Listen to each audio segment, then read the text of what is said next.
Hi friends, இன்னைக்கு வந்து நம்ம கார சட்னி வைப்போம். இது வந்து தேங்காய் சேர்க்காம வைக்கிறது. ஒரு கடாயில வந்து ஒரு ஸ்பூன் எண்ணெய் சேர்த்துட்டு பாருங்க, காரத்துக்கு பச்சை மிளகாய் தான் சேர்க்கிறேன். நான் வந்து 8 மிளகாய் சேர்த்திருக்கேன். பச்சை மிளகாய் நல்ல நீல மிளகாவா தான் சேர்த்திருக்கேன். இதை வந்து கொஞ்சம் கலர் மாறுற அளவுக்கு நல்லா வதக்கிக்கலாம். வதங்கட்டும். வந்து பாருங்களேன், கொஞ்சம் மாறி இருக்கு பாருங்களேன். இந்த டைம் வந்து ஒரு 6 பூண்டு பல் இதையும் சேர்த்து நல்லா வதக்கிக்கலாம். இது ரெண்டும் நல்லா வதங்கினதுக்கப்புறம் நான் 2 பெரிய வெங்காயம் எடுத்திருக்கேன். அதை வந்து சேர்த்து ரொம்ப கோல்டன் ப்ரௌனாக வதக்கணும்னு கிடையாது. வெங்காயத்தோட கலர் மாறினா போதும். நம்ம என்ன பண்ணிக்கலாம்னா, அந்த டைம் வந்து நம்ம அடுப்பை ஆஃப் பண்ணிவிட்டு ஆற வச்சு எடுத்துப்போம். இப்போ இது நல்லா ஆறட்டும்.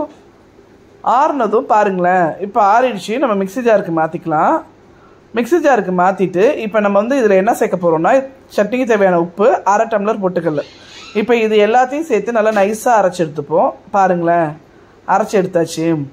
இப்போ அதே கடாயில் ஒரு ஸ்பூன் எண்ணெய் சேர்த்துட்டு எண்ணெய் காஞ்சதுக்கப்புறம் கடுகு, அதுக்கப்புறம் கொஞ்சமாக உளுத்தம்பருப்பு, 2 காஞ்ச மிளகா வந்து நான் என்ன பண்ணியிருக்கேன்னா கிள்ளி போட்டிருக்கேன். கிள்ளி சேர்த்துக்குங்க. அதுக்கப்புறம் கொஞ்சமாக கருவேப்பிலை. இதெல்லாம் சேர்ந்து நல்லா பொரிஞ்சதுக்கப்புறம் நான் கொஞ்சமாக பொடியாக கட் பண்ண சின்ன வெங்காயம் ஒரு கைப்பிடி அளவுக்கு எடுத்திருக்கேன். இதையும் நல்லா சேர்த்து வதக்கிட்டு, நம்ம ஆல்ரெடி சட்னிக்கு உப்பு போட்டாச்சு. இப்போ வெங்காயத்துக்கு தேவையான உப்பு மட்டும் போட்டு வதக்கிட்டு ஆஃப் பண்ணிக்கலாம். ஆஃப் பண்ணதுக்கப்புறம் சட்னி சேருங்க. ஏன்னா நம்ம நிறையா பொட்டுக்கலை சேர்த்துருக்கிறதுனால கெட்டி ஆகிடும்.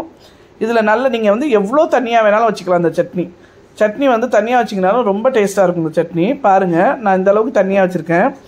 இந்த சட்னி வச்சிங்கன்னு வச்சிங்களேன், நீங்கள் இட்லியாக இருந்தாலும் சரி, தோசையாக இருந்தாலும் சரி, நீங்கள் வந்து எப்போதும் நார்மலாக சாப்பிட்றத விட அதிகமாக சாப்பிட்ணுன்னு தோணும்.